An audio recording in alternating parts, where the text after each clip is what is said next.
હું માણસ ખૂબ સારો અને સાચો છું, પરંતુ ખોટી પાર્ટીમાં હતો.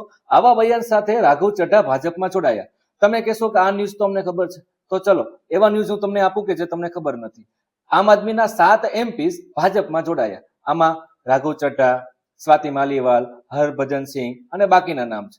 પરંતુ આમાંનું નામ એક એવું છે કે જે તમે પેલા ક્યારેય સાંભળ્યું નથી અને સાંભળત પણ નહીં. એ છે સંદીપ પાઠક. તેઓ કેમ્બ્રિજ યુનિવર્સિટીના ડેટા સાયન્ટિસ્ટ અને IIT દિલ્હીના પ્રોફેસર છે. આ એ જ હસ્તી છે કે જેના કારણે આમ આદમી પાર્ટી પંજાબ ઇલેક્શન જીત્યું હતું. 2022ના પંજાબના ઇલેક્શનમાં આમ આદમી પાર્ટીએ એક ફોન લાઈન બહાર પાડ્યો કે જેમાં લોકોને પૂછવામાં આવ્યું કે પંજાબના નેક્સ્ટ CM કોણ હોવા જોઈએ. હજારો લોકોએ ફોનથી, મિસ કોલથી કે પછી SMS થી કોઈ પણ રીતે પ્રતિસાદ આપ્યો અને એમાં જ એ જ સમયે ભગવંતસિંહ માનનું નામ બહાર આવ્યું અને એના આધારે જ આજે પંજાબના CM ભગવંતસિંહ માન છે. અને આ સ્ટોરીમાં ટ્વિસ્ટ એ છે કે આમ કરવાથી આમ આદમી પાર્ટી પાસે પંજાબના હજારો લાખો લોકોનો ડેટા આવી ગયો હતો કે પંજાબમાં કયા કયા લોકો આમ આદમી પાર્ટીને વોટ આપવાના છે અને કયા વિસ્તારમાંથી આપવાના છે.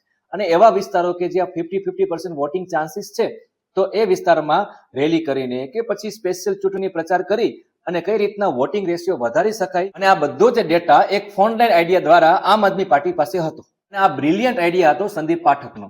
વિચારો, જે વ્યક્તિ પાસે લાખો લોકોના ઇમોશન્સ અને પસંદગીનો ડેટા આવી જાય, એ રાજનીતિની ગેમને કઈ રીતના બદલી શકે. અને હવે આ ધુરંધર નેતાની એન્ટ્રી થઈ ગઈ છે ભાજપમાં. બસ મારા તરફથી આટલું જ. જય હિન્દ, જય ભારત.